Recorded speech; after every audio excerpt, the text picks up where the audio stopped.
Bonjour, bonjour les créatives. Alors aujourd'hui, je vais vous montrer un petit peu la magie de l'embossage à froid. Vous avez peut-être dû voir passer sur les réseaux cette carte qui a fait beaucoup parler d'elle. Donc du coup, j'ai décidé de faire un petit tuto pour vous montrer un petit peu les dessous de cette carte parce que j'ai eu vraiment beaucoup de commentaires et beaucoup de questions à propos de cette carte. Alors déjà, pour répondre à vos premières questions, donc pour le fond de la carte, j'ai fait un fondu en Distress Oxide où j'ai utilisé ces trois couleurs-là. Donc une des dernières sorties de chez Ranger, la Uncharted Marinaire. Ensuite celle-ci, Salty Océan. Et en fait celle-ci, Tumblead Glace. Voilà. Donc, pour vous montrer tout ça, bien sûr, je vais en refaire une autre avec d'autres teintes. Là, je vais juste utiliser deux violets différents. Alors, j'en avais commandé pas mal. Je les ai même pas toutes ouvertes. Alors, je vais partir d'un violet foncé, le Wilted Violet. Et on va continuer sur le Shaded Lilas. Alors j'ai tout simplement fait un fondu à l'aide de brosses.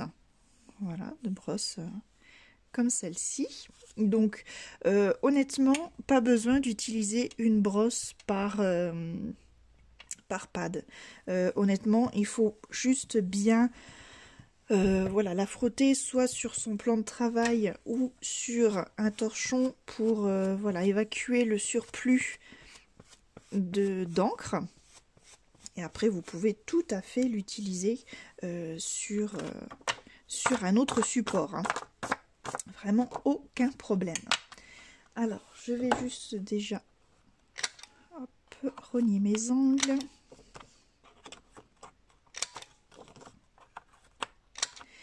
Voilà. Et je vais pouvoir commencer à faire mon fond. Alors, je vais commencer par la plus foncée des couleurs.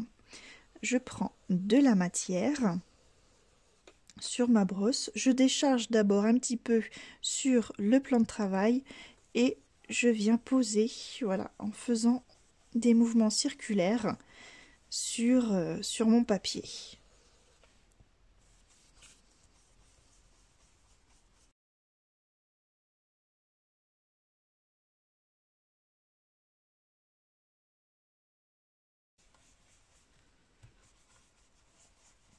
Voilà, donc là je m'arrête à peu près à la moitié puisque j'utilise que deux couleurs, sinon on fait un tiers de la feuille. Alors là, je vais juste décharger un petit peu ma brosse. Voilà, je ressuie mon plan de travail. Et là, ce coup-ci, je retourne ma feuille et je vais prendre donc le plus clair. Et je fais exactement pareil.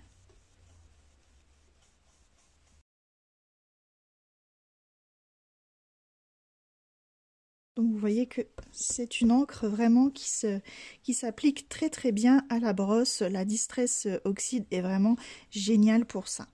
Alors maintenant, voilà, on voit toujours cette délimitation pour faire un fondu parfait. Donc là, je viens prendre de la matière la plus claire et je vais venir, voilà, teinter entre les deux. En fait, venir mordre un petit peu dans mon violet foncé.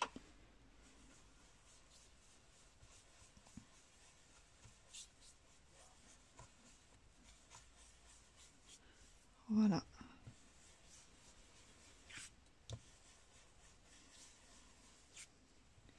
Et ainsi, on a vraiment un joli fondu. Alors, j'essuie tout ça. Maintenant, on va passer notre feuille dans un classeur d'embossage. Un classeur d'embossage, donc vous le savez, c'est une voilà, 2 plaques de plexi avec des motifs dedans. Donc là, je change, hein, j'avais envie, j'ai jamais utilisé encore ce joli classeur dentelle. Pour l'autre carte, j'ai utilisé ce magnifique classeur étoile, enfin flocon de neige. Voilà, qui est vraiment très joli, je l'adore. Donc du coup, on va placer donc notre feuille dans ce classeur d'embossage, mais attention, pas dans n'importe quel sens, puisque nous voulons que les motifs, en fait, ils soient en relief, mais donc sur le dessus, sur le là où on a teinté. Donc vous allez sentir qu'il y a une face, on va dire, qui est creusée et une face qui est en relief. Donc en fait la partie qui est en relief, en fait il faut mettre le dos de notre feuille et la partie creuse qui va venir sur le dessus.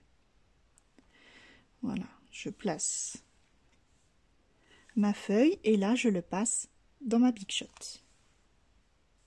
Une fois passé à la Big Shot, voici ce que l'on obtient. Donc je la retire délicatement.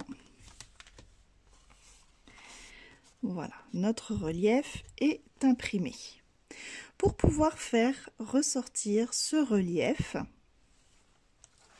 donc là, sur cette carte-ci, j'ai utilisé une patine, la patine Cerantica de chez Stamperia. C'est tout simplement une cire, en fait, métallique, voilà, que l'on peut appliquer au doigt. Donc, tout simplement, voilà, avec le doigt, on prend voilà, une petite noisette. Pas besoin d'en mettre beaucoup sur le doigt. Et là, on vient effleurer tout doucement, voilà, nos reliefs. Et tout doucement, eh bien, les reliefs vont se teinter.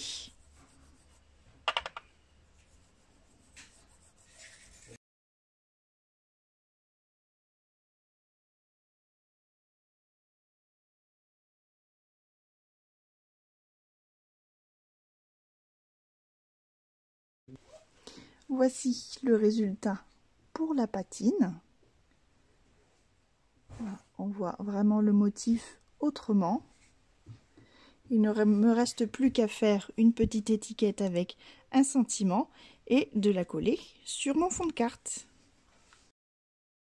J'encre mon tampon avec de l'encre purple, donc de la Versafine, pour pouvoir l'embosser à chaud. Donc là, avec de la poudre transparente pailletée, voilà, pour garder ce côté un petit peu festif, brillant.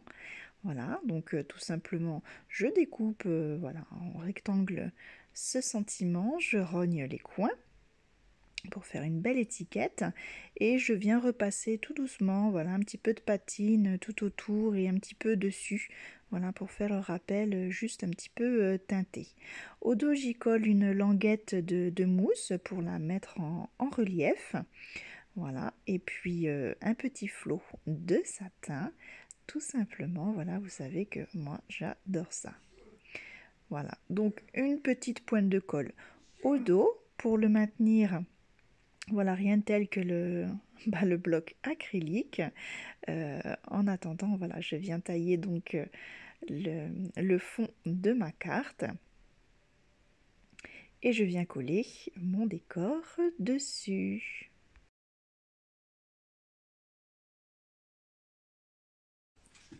Ma carte est enfin terminée, vite fait et bien fait. On peut tout à fait utiliser cette technique sur du papier de couleur. Donc là, je vais vous montrer un exemple sur du papier noir.